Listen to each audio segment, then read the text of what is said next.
Namaskar. Both topics are very relevant. And so I will address the one topic and then the other. First, we will talk about art, and then we will talk about animals.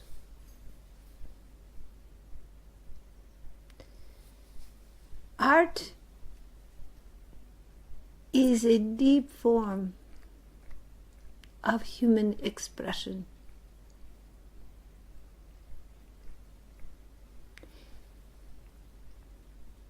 It can be done through various media. Today, much art is done on the internet, on the computer, as well as with painting, drawing, and more traditional forms. Human beings have done art since the earliest days. Art expresses the human spirit, the human soul. Visual art gives expression that cannot be done through simple words. Words form a certain type of expression, a linear expression. But visual art gives a creative expression to a wider range, a different range of the human experience.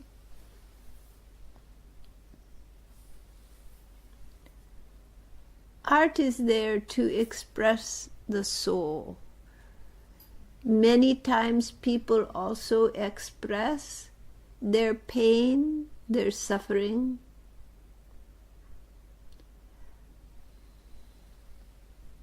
And they put that also in their art. And many times people heal their suffering through expressing it through their art. But deeper art, transcendent art, expresses the human soul. The visual art gives opportunity for a layer of expression, otherwise unavailable.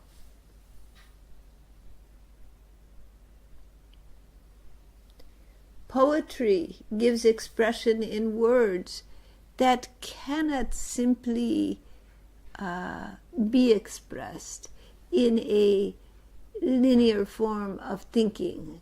It makes the effort to go beyond the linear and to express something deeper within the psyche. So both visual arts and poetry and other forms of art as well all express these inner dimensions of the human psyche. And those that are most profound give some inspiration, some connection to the transcendent aspects of human existence. Those transcendent aspects are fully seen in transformational art. When art is a service to living beings, it provides an avenue to express feelings that are not simply engaged with words. And thus it becomes an opportunity to inspire transcendence.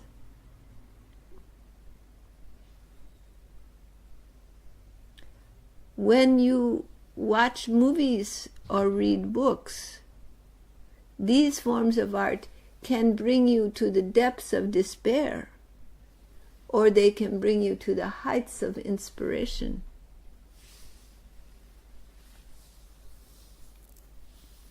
The artist expresses their inner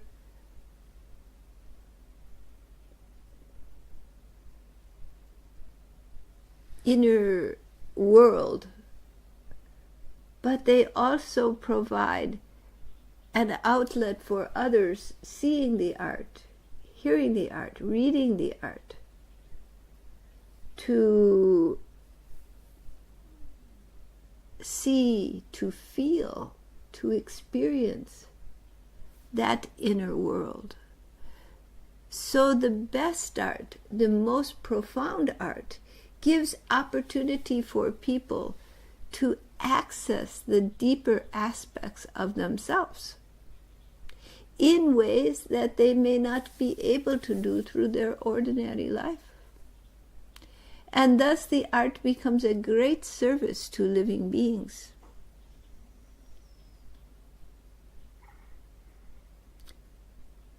The art is in service to the artist in that it expresses their inner world. And if they are truly working to better themselves, to bring out the depths of their own being, they will move beyond the struggles and sorrows, though they also may come out in art. They will find their way to transcendence in that art. And even the struggles expressed in art reflect the struggles of so many people, because all are connected, all have struggle, all have pain, all have losses. And when they feel the emotion in the art, it gives opportunity for them to express their pain, their sorrow, which they may not be able to find opportunity in their ordinary life to express. And so people are drawn to the dramas in art because of this. But the art also gives opportunity to open the door to the soul. And visual art in particular is very powerful, because there is a communication in visual art of feeling and being that is not possible with words alone. So art is a part and parcel of life. It is a part and parcel from the first humans. It is part of what defines humans.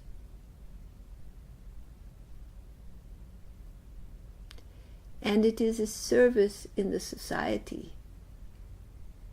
There have been societies where artists are key. They are very respected.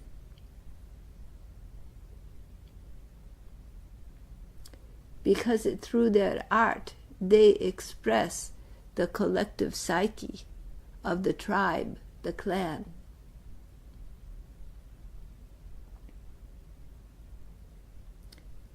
It is a part of shamanism.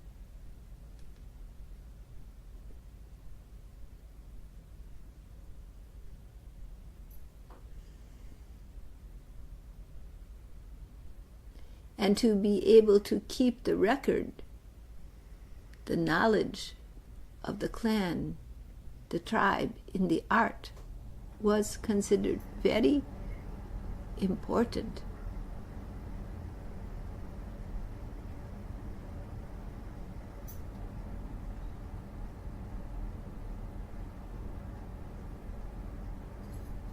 So art is an integral part of a society, and a society that is healthy, where people are happy and enjoy themselves. You will find art is a daily part of life. And many people engaging in this creativity in one fashion or another.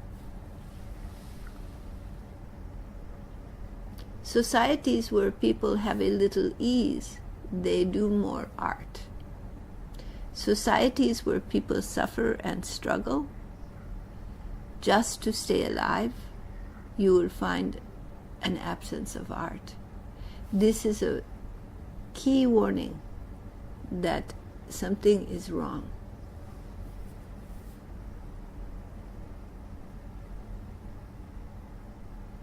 Happy people, people with a little freedom, do art. It's natural, in one form or another. They express their creativity, and they communicate through that expression. They express their souls. So art is a very significant part of human society and should never be considered a side activity or irrelevant. It is a barometer of health in many societies. All right, does that answer your question?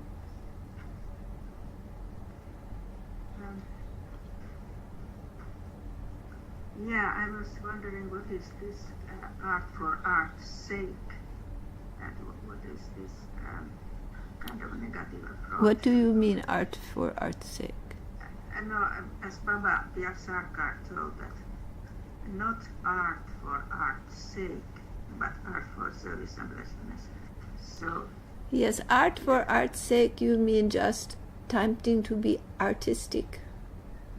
Sometimes when art is admired, like any other pursuit in life, people try to do it just to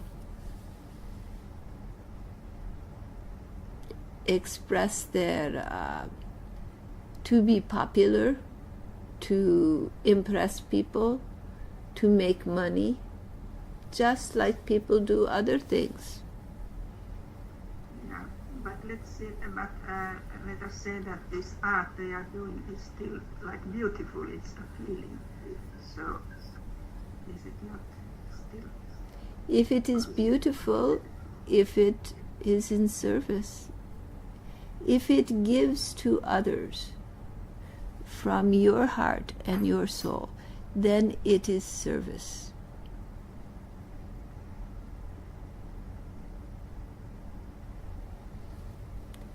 People who do art for this expression of being, that is a natural service to living beings. It is a creative service.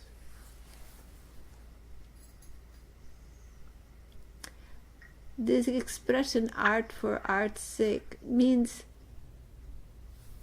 just to do it for oneself. Yes, it is your personal expression, but it is also in service to living beings. And it is better if it is done with a sense of service,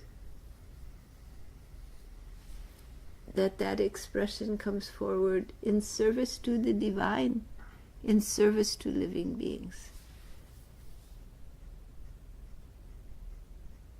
All right?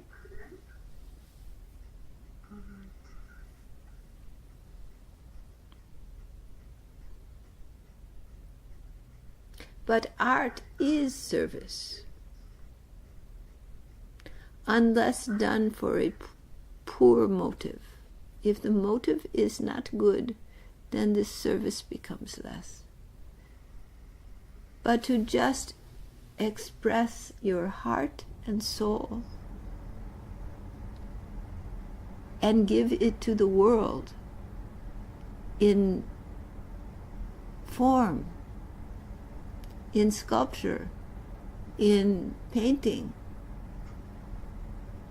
in visual arts, in film, that is service. But art that is just arty, to be arty, for the ego, to have a sort of a elite group of artists, to be important just because they want to be arty for the ego, that does very little for anyone. Those who express the sincerity of their hearts and share it with others. That does a great deal, even if they are sharing their pain, because all have pain.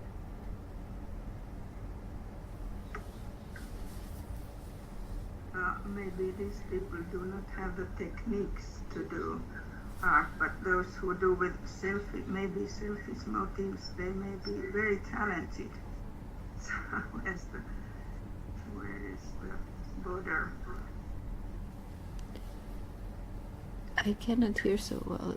You are saying many who do it for different reasons are talented. Yeah, those who are like more egoistic motivations, but if they are really talented. But those who have less egoistic, they want to do service, but they don't have the talent. So talent is a factor also in the ability to communicate. Yes, as it is in any realm of experience. If you want to be a scientist and you have no talent for that type of thinking or the math that goes with it, you may enjoy trying to be a scientist, but you will not do so well. If you want to be a teacher but you have no patience with children, then you will have a problem also. So it is best that people seek the type of creative expression that is aligned with their Dharma.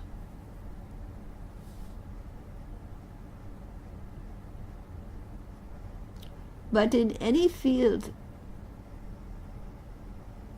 people can have different motives for what they do.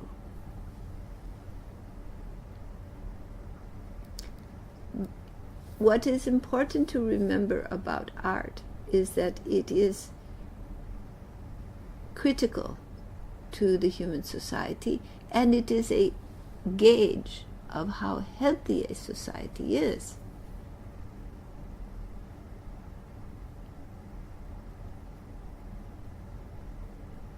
Happy people, people allowed to be free and be themselves and to relax, and who have a little time will do creative work, creative expression.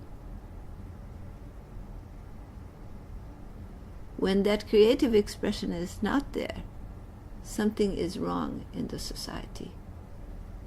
All right?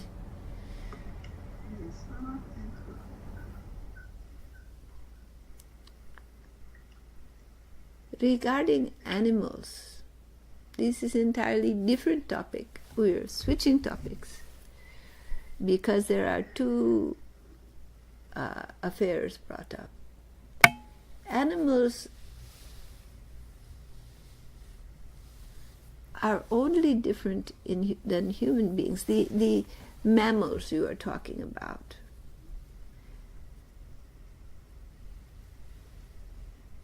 Mammals are very developed evolutionary beings. Their minds are complex. Their minds really differ very little from human minds. The only significant difference is that human beings have a self-reflective aspect to their minds that thinks, why am I a human being? How did I get here? How do I feel about being a human being? Who am I really? This self-reflective aspect allows for meditation, allows for contemplation and quieting of the mind to access deeper stratums. In many beings who incarnate in other forms, this aspect of mind is not as developed. There are those in other forms who would, by my definition, be considered human, though they are not in the same form as you possess. But in the animal kingdom, many of the beings taking incarnation in those bodies, emotionally they are very similar to you.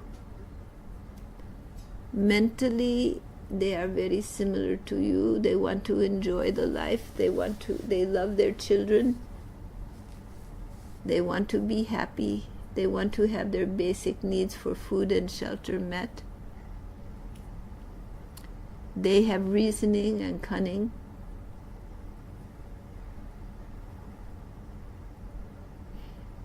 And many in animal form have an extensive connection to intuition. They have a natural connection to the divine. That is because they are more elemental, they are more connected to nature, and so the Divine Mother, Prakriti, guides them. Human beings having this additional capacity of mind is both a blessing and a burden. Because on the one hand, human beings are able to access the sublime due to their self-reflection and meditation. But on the other, they are able to make ill choices, and they are capable of atrocities and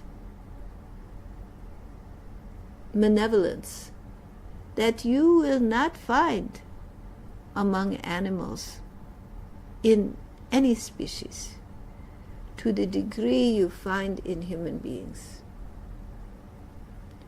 Because their minds are not developed to this stratum of choice.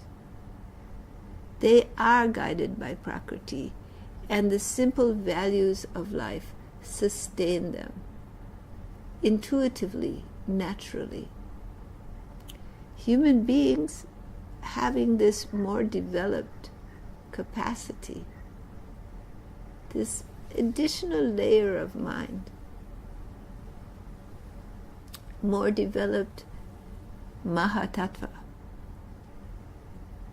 I am feeling, become capable of far more excess greed, cruelty, and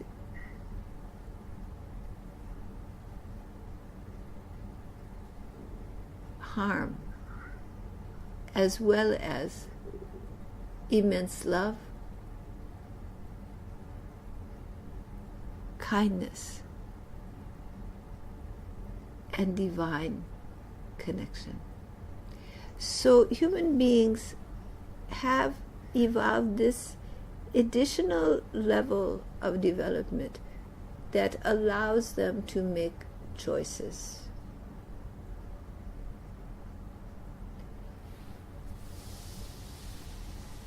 There are those who say human being is defined by having an erect status and a opposable thumb. But there are species in this universe that do not have those things, but they would be considered human.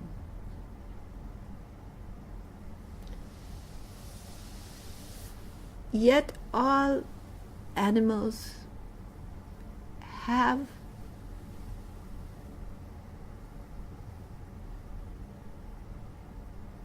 this basic connection, understanding. The divine is manifest. Consciousness, beingness, love is manifest in all beings.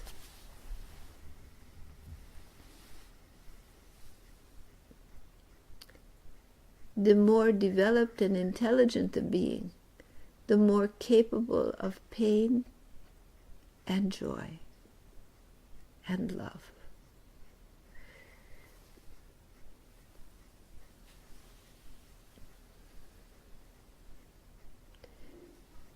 when you take a living being of a non-human form into your family, they are a family member as any other family member. And you grieve them as you would grieve any other. You know, the conditioning of your society tells you that there is a big difference between you and animals. If you lived in a slave-owning society, you would think there was a big difference between you and the slaves. That they were somehow less than human. Is not the attitude taken towards animals very similar to the attitude that people in societies that have owned slaves have taken towards other people who are slaves? And it gave great justification for abuse and use, convenient use of other human beings. In the same way, animals are abused and misused because they are not honored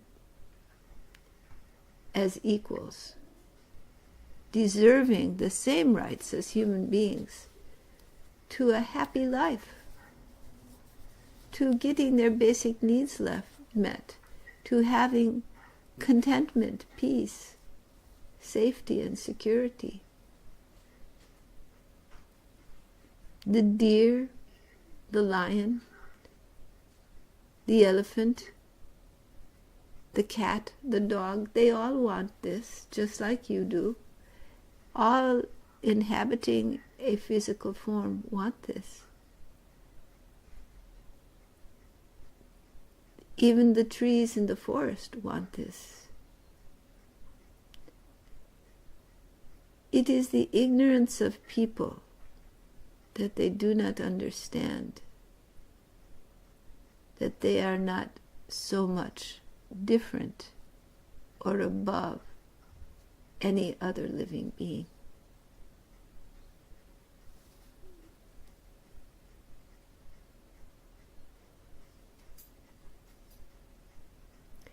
When you bring one in a different form into your family, they are indeed your family member. And when they leave, indeed, you feel the loss of that love, that presence in your family, and you grieve. You want to honor them. You miss them. And indeed you should. That is a natural part of the joy of love and the pain of loss. The divine comes in many forms.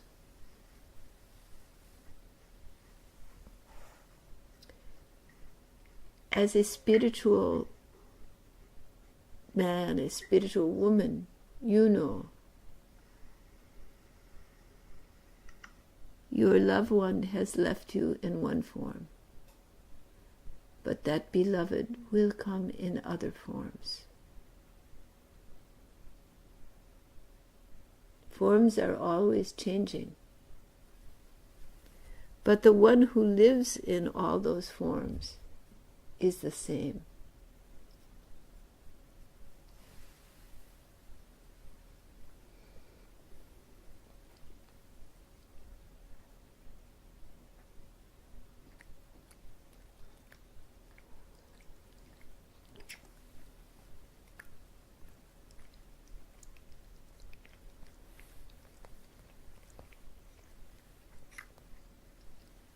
Are there any questions?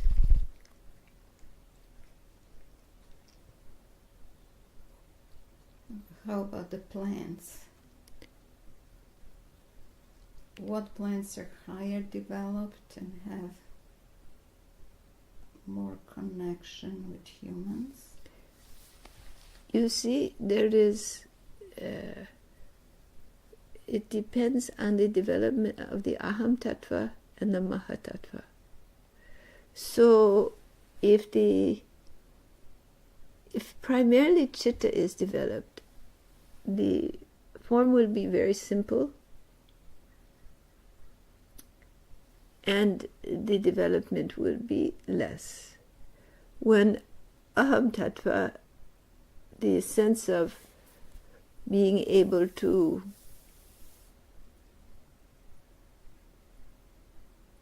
do something develops, mind grows in magnitude. And when Maha Tattva develops, the sense of self, of someone who is this doer, grows as well. So different forms allow for different degrees of development. In the animal world, a very simple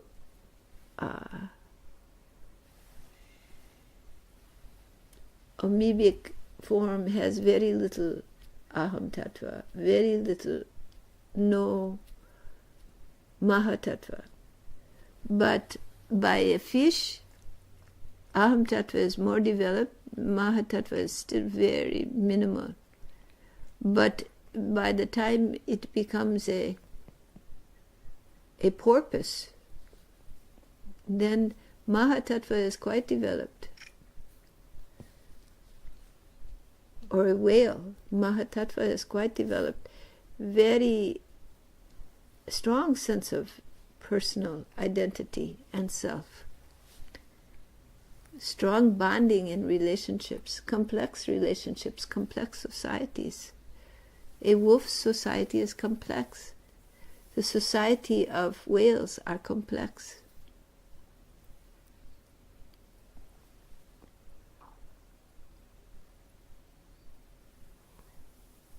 How about redwoods and other trees compared to bushes and flowers? Yes, so in the plant world, evolution is a little different than in the animal world because there is less, movement is slower. Movement occurs, but movement is slower. So many of the evolutionary cycles of plants have included collective minds. You have heard the trees where all the roots are connected, yes? So plants have evolved in a different way than animals, but nonetheless they have evolved. And they have evolved greater Aham Tattva and greater Maha Tattva. But the evolution of plants has to do with creating large collective associations, so that when you have a forest, the forest itself can have a consciousness, a collective consciousness. The roots of the trees have communication between them. These people are just discovering the societies of trees. Trees are of different evolution, but some trees are very developed. But they are not developed usually as a single tree. Though with the redwood trees that are thousands of years old, they are very wise, even the single tree, but still they develop in the complex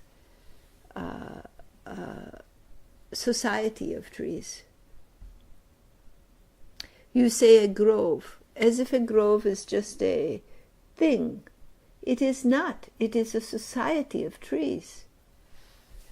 And they have communication with each other. They have a mother tree. They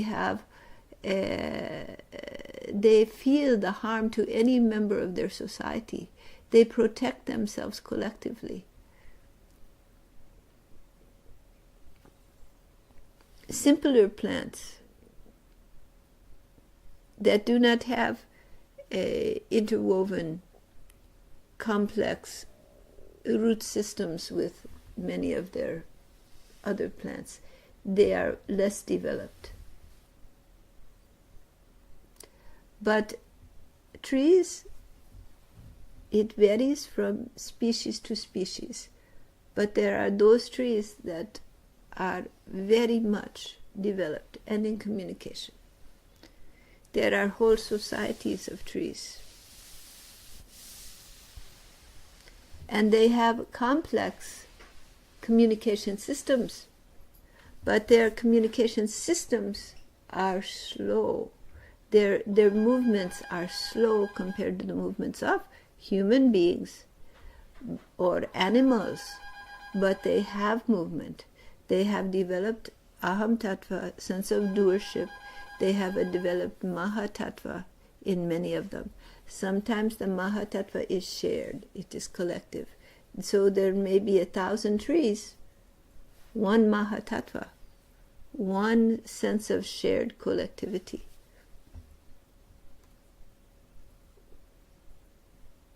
Or there may be, in different species, multiple individual sense of self, but all interwoven in a collective network, a society. So there are those that are much more developed, some less developed. And this is not the age of those beings. So their dominance in their consciousness is receded, a little more protected.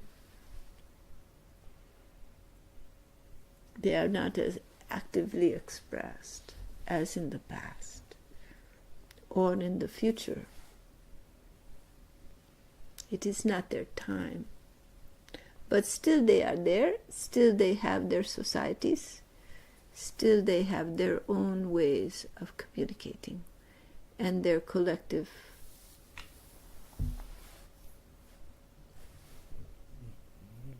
But the societies of human beings are disrupting those forests and those collective associations, because human beings do not even realize what they are disrupting. They are oblivious to the web of life around them. And in their ignorance, like the slave owners, they mistreat the life around them.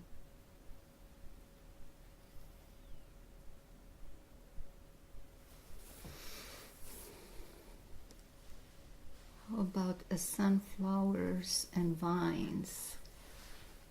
Like sunflower always go for the sun, and you can feel how they turn. Yes, so do all plants turn to the sun.